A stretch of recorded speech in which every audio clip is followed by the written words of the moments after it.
অৰ্থনৈতিক সুনামিয়ে তছনছ কৰিব ভাৰত।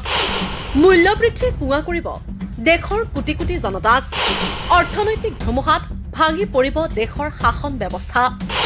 উপায়হীন হৈ এবছৰৰ প্ৰধানমন্ত্ৰী পদ এৰিব নৰেন্দ্ৰ মোদীয়ে।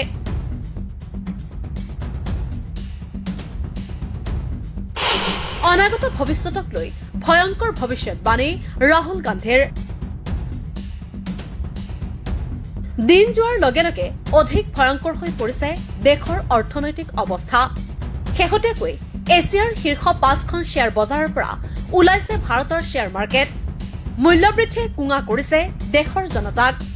আন্তঃৰাষ্ট্ৰীয় সংবাদ মাধ্যমৰ বাতৰি অনুসৰি বৈদেশিক মুদ্ৰাৰ বাবে সোণ বিক্ৰী কৰিবলগীয়া হৈছে ৰিজাৰ্ভ বেংকে। ভাৰত চৰকাৰে এই বাতৰিক নস্যাৎ কৰিলেও উক্ত খবৰক লৈ নিজৰ স্থিতিত অটল আছে সংবাদ সংস্থাটি। ভাৰত চৰকাৰৰ মতে মধ্যপ্ৰাচ্যৰ সংঘাতৰ বাবে দেশত সৃষ্টি হৈছে অৰ্থনৈতিক অস্থিৰতাৰ। তাৰ মাজতে আমেৰিকাই ভাৰতৰ ওপৰত জাপি দিবলৈ ওলাইছে অতিৰিক্ত শুল্ক, যি কঢ়িয়াই আনিব অধিক সংকট। উল্লেখ্য যে ভাৰত চৰকাৰে দেশৰ এই অৱস্থাৰ বাবে মধ্যপ্ৰাচ্যৰ যুদ্ধক জগৰীয়া কৰিলেও অৰ্থনৈতিক বিশ্লেষকৰ মতে 2015ৰ পৰাই আৰম্ভ হৈছিল দেশৰ অৰ্থনীতিৰ পতন। এতিয়া যাৰ প্ৰভাৱ পৰিছে দেশৰ কোটি কোটি জনতাৰ ওপৰত। কিন্তু বিৰোধী দলপতি ৰাহুল গান্ধীৰ মতে এয়া আৰম্ভণিহে। ভাৰতত আহি আছে অৰ্থনৈতিক সুনামি, যাৰ কল্পনাও হয়তো কৰা নাই দেশবাসীয়ে।